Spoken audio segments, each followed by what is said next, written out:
마지막 한 장까지 아껴 읽고 싶은 책 추천해드립니다. 북구북구.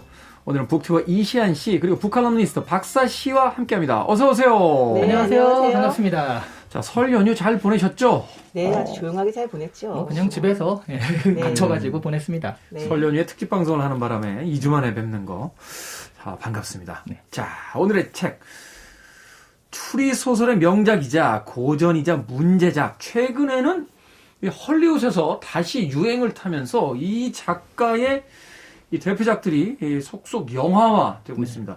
바로 그 출발을 알렸던 작품인데 아가사 크리스티 원작의 오리엔트 특급 살인이라는 책을 오늘 소개해드릴까 합니다. 자, 이시안 씨, 아가사 크리스티.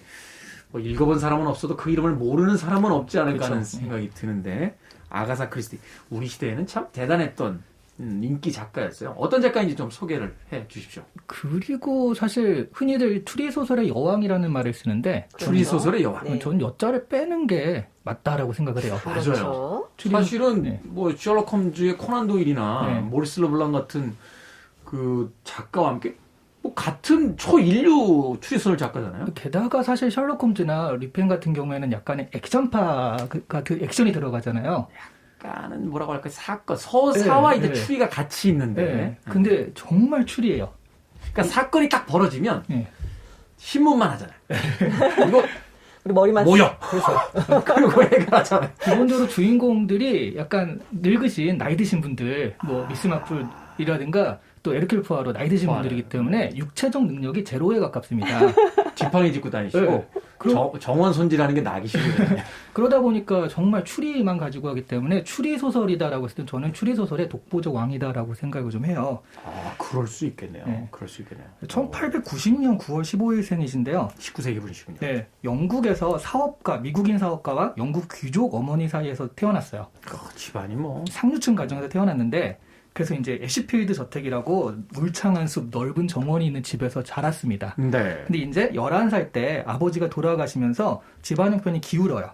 지금 워낙에 부자이기 때문에 그 저택은 유지를 해가지고 어느 정도 그러니까 약간 이런 느낌이죠. 몰랑 양반? 뭐 이런 느낌? 네. 네. 몰락한 양반. 네. 그런데 그 아가사 크리스티가 처음에는 10대 때는요.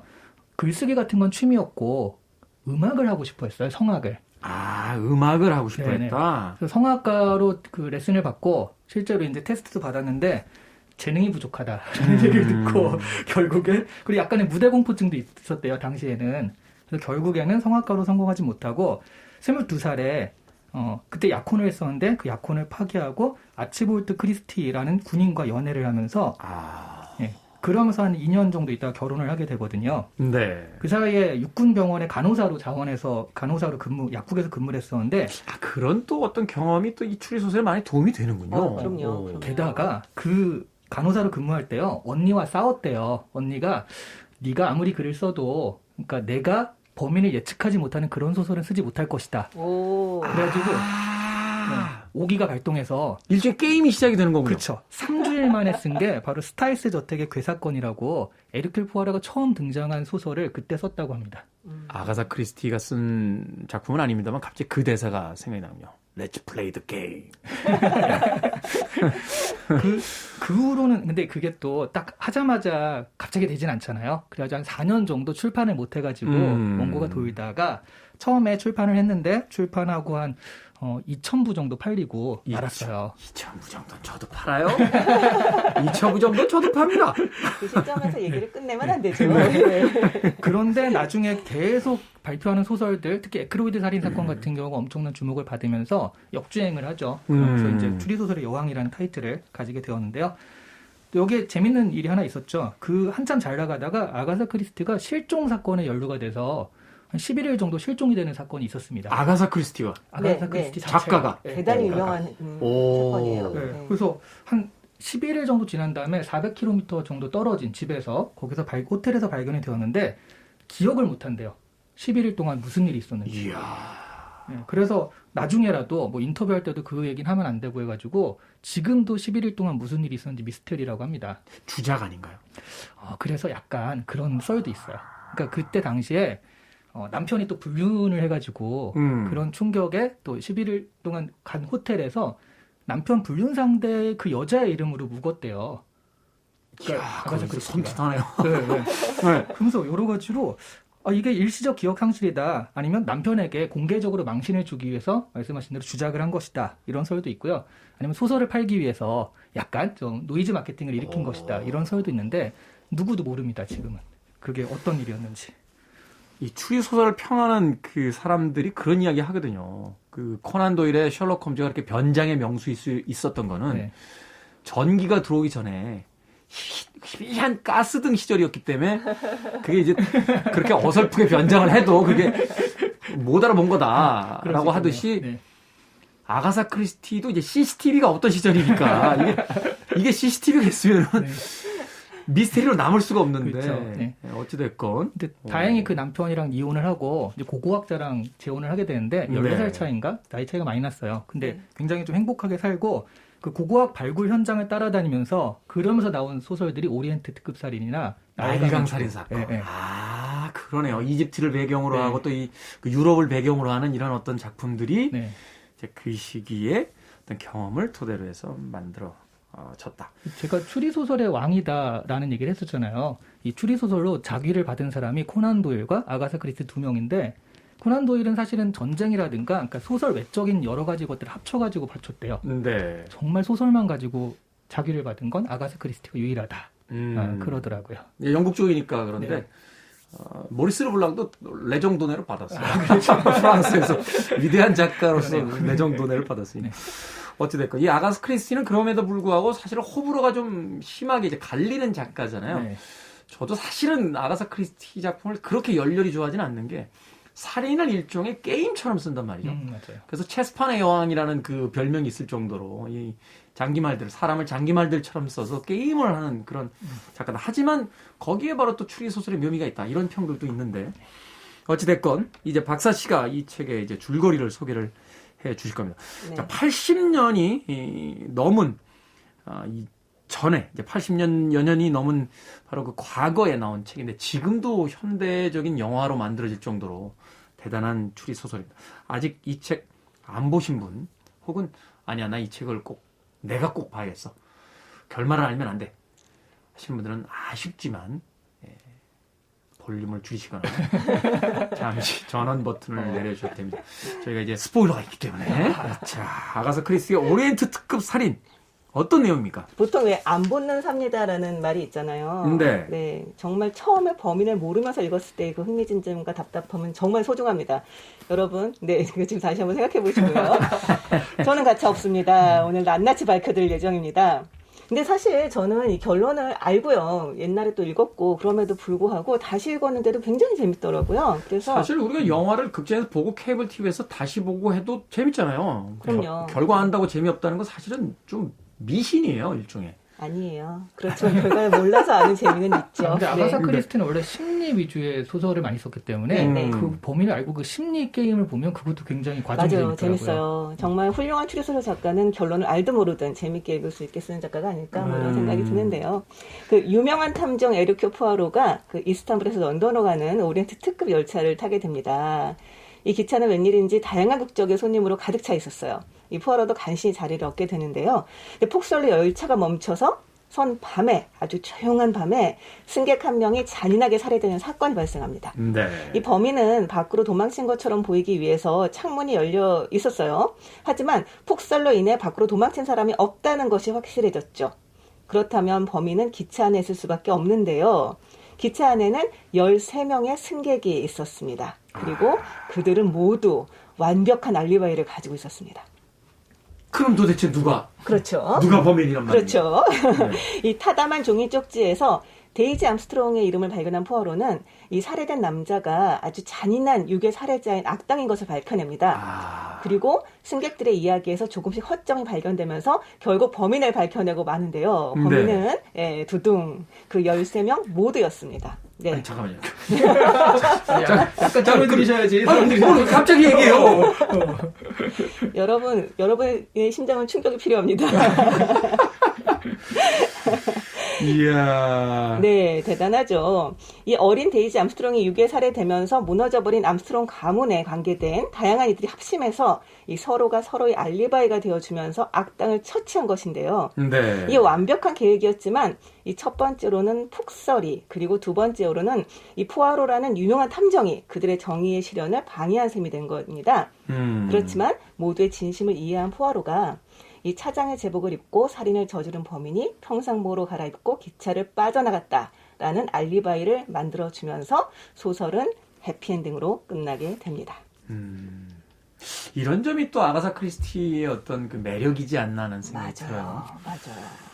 그러니까 우리의 그 어떤 추리를 완전히 그 180도로 뒤집어 버리는 일종의 충격도 있습니다만 그 뒤에 느껴지는 어떤 그 드라마, 이 살인에 얽혀 있는 어떤 이야기들, 그런 것들을 통해서 사실은 뭐 혹자들은 앞서 이야기한 것처럼 뭐 게임처럼 다루지 않느냐라고 하지만 이 모든 것이 다 종결된 뒤에 다시 한번 이 사건을 되돌아보게 만드는 그런 어떤 네. 또 힘도 가지고 있는 작가가 아닌가 하는 또 생각이 드는데, 네. 자, 이 소설 그리고 이 영화 처음 봤을 때 사실 충격이었어요. 너무 충격이죠. 네. 그 어떻게 이런 그 구상을 해낼 수 있을까 하는 생각을 하면서 참 대단한 작가다라는 생각을 했었는데 어떠셨어요? 이 결말을 알고서 이번에 이제 이 북구북구 때문에 다시 한번 책을 보셨을 텐데 어떤 느낌들 받으셨습니까? 결말을 알고서 다시 봤는데 그럼에도 되게 다들 수상하더라고요. 그래서 정말 참 글을 너무나 잘 썼다. 예, 그러니까 그게 논리적 허점이 별로 없고, 그러니까 결말을 알고 보면 이거는 좀 이상한데 그런 게 보여야 되는데 그런 게 없고 정말 다들 너무 수상하게 내가 결말을 잘못 알고 있었나 싶을 정도로, 그래서 진짜 잘 쓴 글이다라는 그런 생각을 많이 했어요. 개성도 너무 강하고요. 와, 이렇게 캐릭터를 잘 만드나 진짜 감탄할 만한 연기력을 보여주더라고요. 바로 이 두 가지의 다른 시각에서 이제 두 분의 세계관이 나오잖아요. 모든 사람을 의심하는 이시안 씨. 아니야, 모든 사람은 다 부처야. 라고 생각하시는 우리 박석 씨의 세계관이. 같은 단서를 분명히 다 들었는데. 네. 완전히 다르게 생각을 하고 계시다. 그렇죠. 근데 그 중에 가장 우아하고 지혜로운 그 드래곤미로프라는 공작 부인이 나와요. 네. 근데 이 부인이 중간에 이제 딱 에르클 푸아로를 처음 만나서 이제 신문을 하는데 이름이 어떻게 된다고 하셨죠? 물어보니까 누굽니다. 이렇게 얘기를 하니까 이렇게 말을 합니다. 에르클 푸아로, 예, 기억이 납니다. 이건 운명이로군요. 라고 말하는 장면이 나오는데, 그때 이미 범인이 밝혀질 것을 예감한 게 아닐까. 정말 멋지네요. 그 체념과 안타까움이 이제 와서 되게 절절하게 탁 느껴지더라고요. 멋지네요. 그 작가의 네. 어떤 그 필력에 의해서 네, 네. 결국 모든 것들은 다 밝혀진다라고 하는 어떤 그런 암시 같은 것도 담겨져 있고. 네, 네.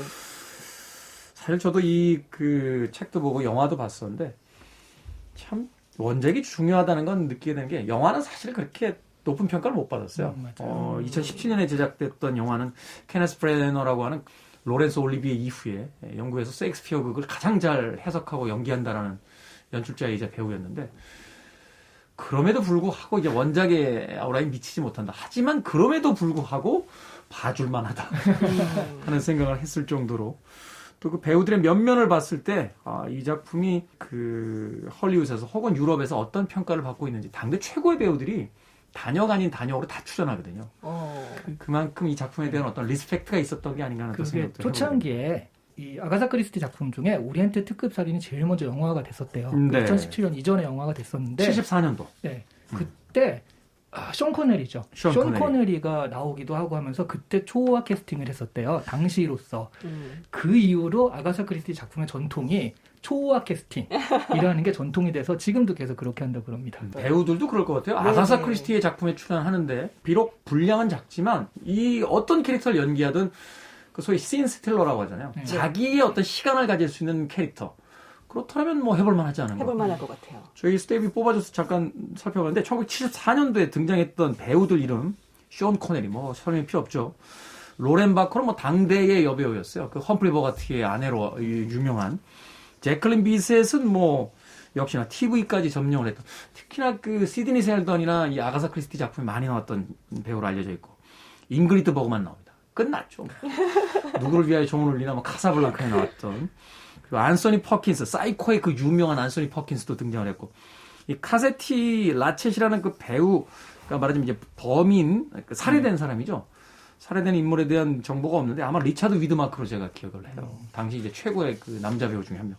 2017년에 보면 케네스 브레너, 윌리엄 데포, 주디 덴치, 007의 그 유명한 M, 예, 그리고 미셸 파이퍼, 조니 뎁이 카세트 역할을 맡았고 페네로페 크루즈까지. 그리고 근데 사람들이 잘 모르는데 거기 데베넘이라고 그 영어 교사가 나오잖아요. 네. 가정교사. 네, 그거를 맡은 사람이 데이지 리들리라는 여잔데요. 네, 이 사람이 나중에 스타워즈 7, 8, 9편의 주인공이에요.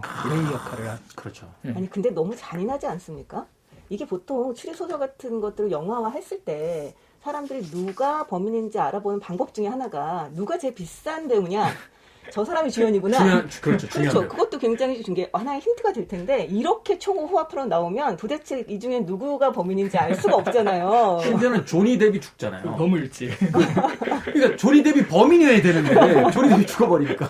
네. 뭐 이런 이야기들 네, 흥미롭게 나누고 있습니다.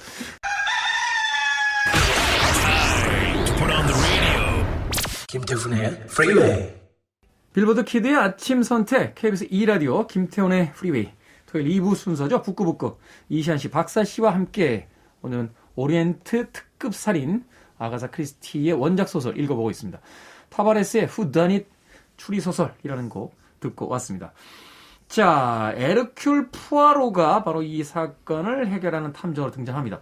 아가사 크리스티의 이 작품 중에는 남자 탐정인 에르큘 푸아로 그리고 여성 탐정인 이제 미스 마플 네. 이 두 명이 이제 가장 중심적인 인물인데, 자, 이 에르큘 푸아로 이 캐릭터를 설명하는 장면이나 대사 중에 뭐 인상적인 부분이 있다라면 어떤 부분들이 있을까요? 저는 이 외양 자체가 되게 우스꽝스럽게 묘사가 돼요. 처음에. 소위 카이젤 수염이라고 하나요? 네. 그렇죠. 독일의 빌레름 2세가 길렀다고 하는 이게 위로 이렇게 뾰족하게 올라간 수염. 제가 얼마 전에 이렇게 검색을 하는데 인터넷에 요즘 아이들이 이제 에르큘 푸아로를 잘 모르잖아요. 그러니까 헤르큘 스타우트라는 벨기에 맥주가 있더라고요. 거기에 에르큘 푸아로가 표지로 등장을 했는데 그걸 보고 누가 이거 찰리 채플린 아님? 이렇게 써놨어요. 수염을 잘 봐야 돼. 채플린은 좀 죄송한 얘기입니다. 약간 히틀러 수염이잖아요. 커미트로 이렇게 이방 수염 비슷하게 나 있고. 그렇죠. 푸아로는 이렇게 멋있게 살바도르 달리 수염인데 이렇게 위로 올라간. 네. 약간 좀 일부러 외향을 희극적인 모습으로 묘사를 해서 실제로 이 사람이 파헤치는 건 좀 비극적인 사건들이잖아요. 맞아요. 그렇죠. 대비가 더 강력하게 되지 않았나 하는 생각을 좀 네, 하게 네. 되더라고요. 이 소설에서도 처음 등장했을 때 그 이제 등장인물 중에 한 명인 그 메리 더번햄이 그 딱 보고 그 첫 묘사가 나와요. 에르큘 푸아로에 대한. 근데 너무 우스꽝스러워 보였다라고 하면서 이렇게 얘기를 해요. 이런 종류의 사람을 진지하게 대하기는 힘들 것 같았다라고 말을 하는데 가장 진지하게 대해야 할 사람으로서 등장을 하죠. 예. 추리 소설이나 이런 어떤 영화나 드라마를 보면 이 탐정, 형사 혹은 이런 이제 사건을 추적하는 사람이 우습게 보이면 이 범인들이 우쭐해하면서 맞아요. 그 함부로 막 이렇게 막 편하게 얘기하잖아요. 네가 뭐 날 눈치챌 수 있겠. 그 콜럼버 형사 콜럼버 같은 것도 보면 네. 그게 말입니다. 막 보면 그 아주 대단한 지능범인 그 범인들이 네. 뭐 이런 친구가 나를 잡겠어라고 하는데 결국 그걸 이제 말하자면 어떤 자신의 장점으로 해서 이제 그 사람들의 어떤 이 진술들을 끌어내는 그런 효과들을 만드는데 에르큘 푸아로가 바로 그런 어떤 추리 기법이 있지 않았나 하는 또 생각도 해보게 됩니다. 기법으로 외모를 그렇게 갖기는 쉽지 않겠지만, 네. 좀 도움이 됐을 것 같기는 합니다. 네. 근데 이 소설 읽다 보면 참 재밌는 구절들이 도대체 이런 건 왜 물어보지? 그러니까 네. 우리의 생각으로는 네. 아니 뭐 이게 사건하고 도대체 무슨 관계야? 하는 것들을 이제 물어보면서 사건을 향해서 이제 다가가기 시작합니다. 그런 기법들 굉장히 인상적이지 않나요? 그러니까 이게 범인을 모르면 갑자기 이게 왜 이래? 하는데 저희는 이게 범인을 알고서 두 번째 보잖아요. 네. 그러니까 그 질문들이 이해가 되는 거예요. 그게 놀라운 점인 것 네, 같아요. 처음에는 전혀 이해가 안 가다가 네. 마지막에 거꾸로 책을 거꾸로 다시 읽어보면 다 의미가 있는 대사들. 그게 작가의 치사한 점이죠. 작가는 알고서. 작가는 자기는 범인을 알고 있으니까 이런 걸 그냥 자유자재로 쓸 수가 있는 거죠. 네. 그렇군요. 작가는 범인을 알고 있었군요. 그럼요. 이미 알고 있는 거죠. 그리고 에르큘 푸아로의 추리의 특징은요. 그러니까 감정적이에요. 홈즈나 이런 사람들은 철저하게 논리 이런 거기 때문에 그래서 이 감정적이기 때문에 추리가 이런 식의 추리는 다른 데서 안 나오거든요. 근데 저 사람의 성격상 이런 식의 범행을 저지르진 않을 거야. 이런 것들이 사실은 되게 감정적인 추리잖아요. 근데 그렇죠. 에르큘 포아로는 이런 추리를 한단 말이죠. 그러다 보니까 질문도 네. 그런 심리적인 트릭들이 좀 많아요.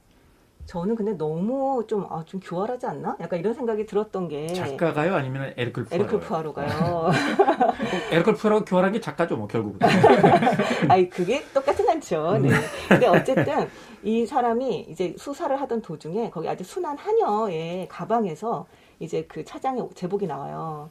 그러니까 깜짝 놀라서 이 사람이 난 모르는 일이에요. 이렇게 얘기를 하거든요. 누가 숨긴 거예요? 뭐 그렇죠. 이러면서. 제가 한 건 아니에요. 막 흥분해서 막 이러고 있는데 이렇게 얘기를 해요. 에르큘 포아로가 아주 다정하게 괜찮을 겁니다. 우린 당신을 믿습니다. 흥분하지 마세요. 난 이 제복을 여기 감춘 게 당신이 아니라고 생각합니다. 당신이 훌륭한 요리사라고 믿는 것만큼이나 말입니다. 그렇지 않나요? 이렇게 얘기를 합니다. 그랬더니 이 하녀가 당황하지만 한편은 약간 기쁘잖아요. 자기를 믿어주니까. 인정도 받고 믿어주니까. 그래서 맞아요. 제가 모셨던 마님들은 모두 그렇게 말씀하셨죠. 라고 얘기를 하는데 이 질문을 통해서 이 대화를 통해서 에르큘 포아로는 그 하녀가 하녀만은 아니었다. 그러니까 하녀로만 살았다면 이 사람이 요리 솜씨가 좋은 거를 많이든지 알 수가 없다. 요리사로도 요리사였을 것이다. 라는 걸 추측해내는 거예요. 이건 진짜 너무 함정 수사 아닌가요? 너무 교활하지 않나요? 네. 난 그런 사람들하고는 맥주도 같이 먹어. 약간 그럼요. 제가 보기엔 최초의 프로파일러가 아닌가 에르큘 포아로가. 기가 막히군요. 네. 앞서서 저희가 그 이 범인에 대한 이야기를 했었습니다만 사실 이제 추리소설을 읽어나가다 보면 각자의 어떤 촉을 가지고 나는 이 사람이 범인인 것 같아. 아니야, 난 저 사람인 것 같아. 라고 얘기를 하잖아요. 네. 그러면 우리는 너무 근시안적으로 이 사람이 범인일까? 저 사람이 범인일까? 그러니까 얘가 범인이면 저 사람은 아니고 저 사람이 범인인 것 같으면 또 얘가 아니고 막 여기서 시소를 타게 되는데 이 작품의 놀라운 점은 작가는 그 근시안적인 시각에서 완전히 벗어나서 그럼요. 전지적 작가 시점. 전적 작가 시점에서 다 법이냐? 라는 아주 놀라운 발상을 보여준다는 거거든요. 그래서 사실은 이 작품이 그의 그 수많은 작품들 속에서도 가장 대표적인 어떤 작품으로서 인정을 받고 있는 것이 아닐까. 또 추리소설의 왕이라고 하는 그 명칭을 바로 이런 작품을 통해서 또 가지고 온 게 아닌가 하는 또 생각을 해보게 되는데. 자, 이 추리소설을 읽다 보면 범인인지 아닌지는 잘 모르겠습니다만 감정이입하게 되는 캐릭터들이 등장을 합니다. 더군다나 이제 이렇게 많은 주인공들과 또 이 등장인물들이 있을 때는 독자가 분명히 감정이입을 할 수 있는 캐릭터가 있어야지만 그 책이나 영화가 성공하게 되잖아요. 네. 두 분은 어떠셨어요? 그게 약간 아이돌 처음에 만들 때랑 비슷한 그런 거잖아요. 이런 사람이 좋아하는 그러네. 캐릭터, 네, 이런 네. 사람이 좋아할 캐릭터 해가지고 그러네요. 캐릭터를 쫙 나열해 놓고 그런 거잖아요. 저는 여기서는 그 영국 가정교사 메리 더버넴 같은 경우가 사실 좀 논리적이고, 그러니까 네. 포아로가 얘기하기를 여기서 이런 법행을 저지를 사람이라면 저 사람밖에 없다. 심리적으로는 이런 트릭을 만들 수 있는 저 사람밖에 없다라고 처음에 지목을 해요. 네. 가장 수상하잖아요. 근데 보통은 가장 수상한 사람이 나중에 보면은 범인이 아니고 가장 괜찮아 보이는 사람이 범인이기 때문에 저는 처음에 이 글을 읽을 때는 메리 더버넴이 되게 수상하게 나오지만 절대 범인이 아닐 것이다 이렇게 생각하고 읽었거든요. 그렇죠. 우리가 이런 소설을 좀 본 사람들은 처음에 이제 슬쩍 흘리면 이 사람들이 누굴 바보로 하나 이 사람은 아니구만 하면서 일단 채끼게 되는데 맞아요. 그래서 저는 이 사람만큼은 좀 아닐 것이다라고 생각을 하고 처음에 했는데 나중에 보니까 결국 이 범행 트릭을 짠 사람은 이 여자가 맞아요.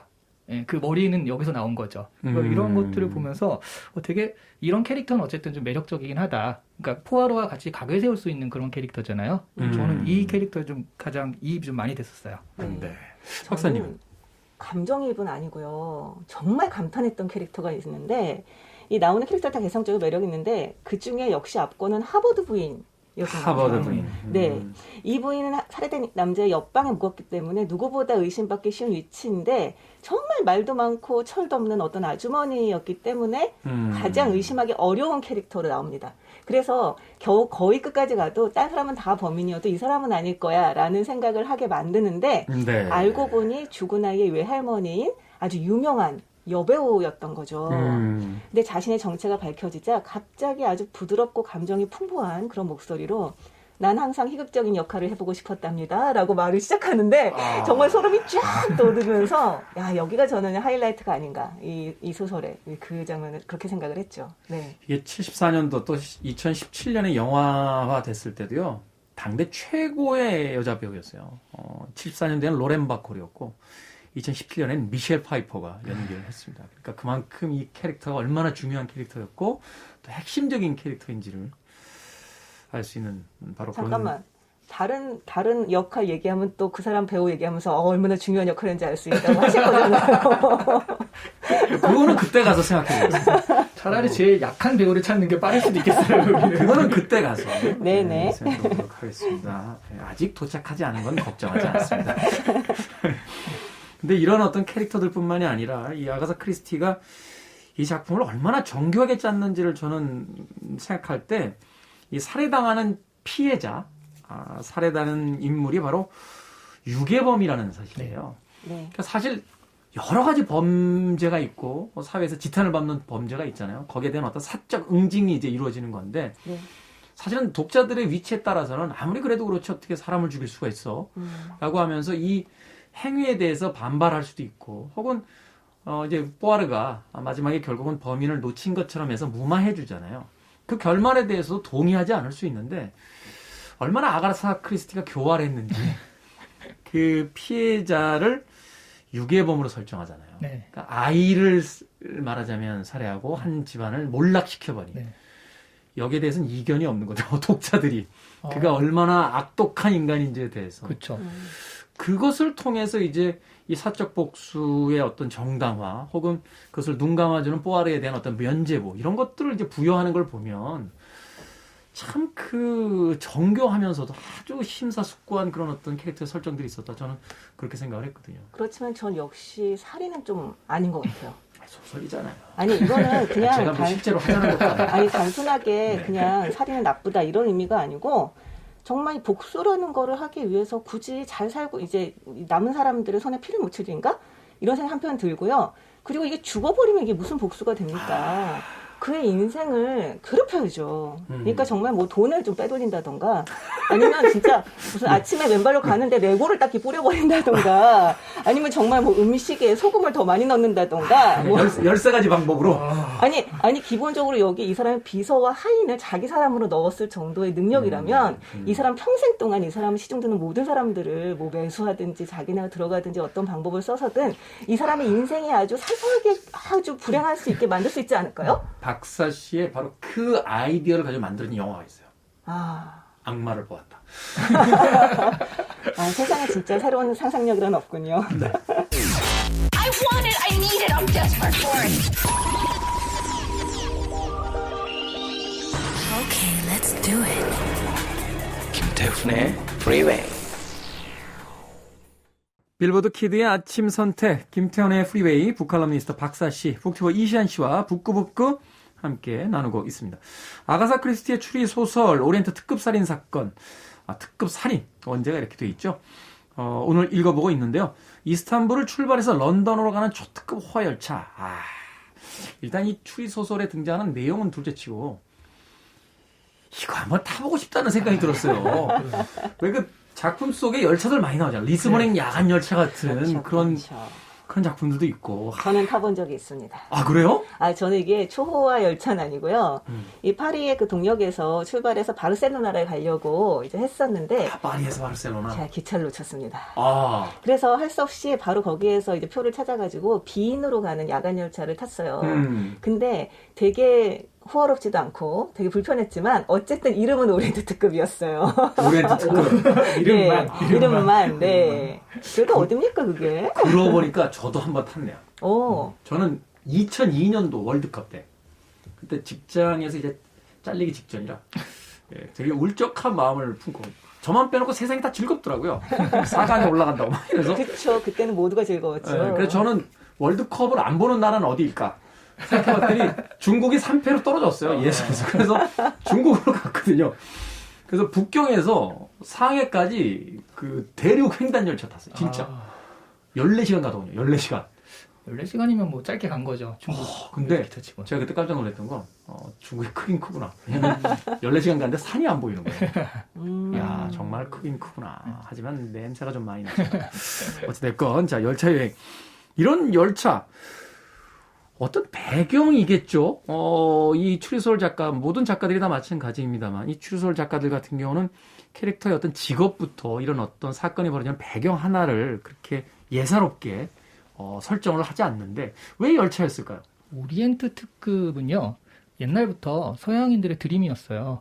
그러니까 이게 탐 크루즈랑 카메론 디아즈가 나온 나이덴 데이인가? 나이랜드. 네, 거기서 보면 탐 크루즈한테 카메론 디아즈가 해보고 싶은 일이 뭐예요? 그러니까 사실 스파이잖아요. 그러면서 이제 진심을 얘기하는데 그 중에 하나가 오리엔트 특급 그 침실차 타보기 뭐 이런 것들이 들어가요. 네. 그러니까 초호화 여행에 서양권에서는 약간 이런 거 한번 해보는, 뭐 낯선 이들과의 2박 3일간의 동행 뭐 이런 것들, 부자들만 타는 투어와 기차.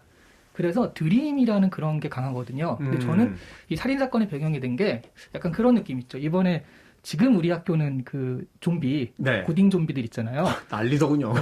그 고딩 좀비들이 초록색 교복을 입고 있잖아요. 그 이유가 있더라고요. 그게 피랑, 그러니까 빨간색이랑 보색이 돼가지고 보색이기 때문에. 그게 확 튀어가지고 그렇다라고 하는데 저도 약간 이런 보색 대비? 그러니까 초호화라는 그 서양인의 드림, 거기서 일어나는 가장 추악한 그 살인, 이런 것들이 좀 보색이 되면서 대비 효과가 좀 두드러지게 되지 않나. 그래서 오리엔트가 선택되지 않았나 생각을 해요. 네. 그러고 보니까 그러네요. 그 007 영화 같은 영화를 봐도 거기서 이제 주로 그 제임스 본드가 활약하는 여러 가지 어떤 공간 중에 하나가 이제 그 유럽 횡단한 열차들 이런 것들이 등장을 하는데 거기서 꼭 샴페인 마시거든요.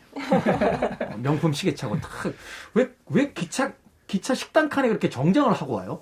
난 납득을 못했어요. 근데 타이까지 다 메고 와가지고 입을 데가 없거든. 그걸 그렇죠. 어딘간 입어야 하는데 그렇죠. 잠옷 입을 순 없잖아요. 식당 칸용 네. 정장을 가지고 타잖아요. 여행을. 그러니까 식당에서 밥 먹으려고 정장 가지고 다니는 사람들은 처음 봤어요. 꼼꼼히부터 그런 어떤 판타지가 있다. 네. 어떻게 보셨어요, 박사 씨는? 근데 어쨌든 이제 추리소설에는 밀실살인이라고 하는 장르가 굉장히 중요하잖아요. 그렇죠. 사실 모든 변수를 싹 없애고 한정된 용의자를 대상으로 이 불가능해 보이는 사건을 해결한다. 이게 이제 밀실살인의 사실은 굉장히 매력이라고 할 텐데요. 네. 정말 이 폭설로 고립된 기차만큼 이 밀실살인의 그 배경으로서 어울리는 곳이 있을까? 저는 심지어 그런 생각을 낭만적이고 했습니다. 심지어 낭만적이고요. 움직인다는 그리고 어떤 또 이런 또 새로움도 있고 시간적 한계도 있고 24시간 내에 해결해야 된다라든가 뭐 이런 것도 있고 이러면서 굉장히 완벽한 조건이었다는 생각이 드는데요. 이 아가사 크리스티 같은 경우는 정말로 이 폭우 때문에 기차가 이렇게 멈춰서 이제 갇혀 있었던 적이 있었대요. 네. 그 경험을 이제 하게 되면서 그 안에서 굉장히 다양한 국적의 사람들이 이제 모여서 되게 나름대로는 즐거운 시간을 보냈던 거죠. 그러면서 이렇게 많은 국적의 다양한 사람들이 모일 수 있는 공간, 무작위적으로 이런 공간이 이런 곳 말고 또 있을까? 약간 이런 생각을 했는데 그게 이제 이 작품을 만드는데 모터가 됐다는 얘기를 하기도 하더라고요. 네. 그렇군요. 약간 직업병 같은 느낌인데 우리나라도 그 장르물 주로 쓰는 김은희 작가가 좋은 공간 가면 여기서 살인사건 어떻게 이렇게 올까 뭐 이런 생각을 한다고 그러잖아요. 그렇죠. 아가사 크리스티 그랬을 가능성이 아주 충분하네요. 이런 즐거운 시간을 가지고 그러면 이 다양한 국적의 사람들이 범행을 일으키면 어떻게 할 것인가 뭐 이런 생각을 했다는 그렇죠. 거잖아요. 누구를 죽이면 여기서 가장 말이 될까? 약간 이런 생각을 했다는 얘기죠. 그러니까요. 그런 자리에 가서 그런 사람들을 면밀히 관찰하고 이런 자리에서 살인 사건이 일어난다면 어떻게 될까? 이걸 고민했어야 되는데 저는 거기 가서 떠들거든요. 저는 작가가 안 되는 것 같아요. 아마도 거기에 작가가 있었다면 저 사람을 가장 먼저 죽일까? 뭐 이런 생각을 했을 수도 있겠습니다. 네. 자, 한 줄 추천사 짧게 듣겠습니다. 아가사 크리스티 빨리 시작하지 않고 뭐 하십니까? 최고의 추천사군요. 근데 진짜 빨리 시작하셔야 될 것 같아요. 왜냐면 이런 식으로 누군가가 스포일러를 말할지도 모르거든. 스포일 당하기 전에 어서 읽어보시길 권하고 싶습니다. 네. 어떻습니까? 정말 재밌습니다. 무조건 재밌습니다. 명불허전입니다. 진짜 그것 말고는 할 말이 없네요. 예. 최고의 한 줄 추천사가 나왔습니다. 자, 오늘은 아가사 크리스티의 오리엔트 특급 살인 북구북구에서 읽어봤습니다. 다음 주 예고 먼저 드릴게요. 장 도미니크 보비의 잠수정과 나비. 이 책 참 아름다우면서도 슬픈 책이죠. 이 책 읽어보는 시간 가져보도록 하겠습니다. 북튜버 이시안 씨, 북칼럼니스트 박사 씨와 함께했습니다. 고맙습니다. 네, 감사합니다.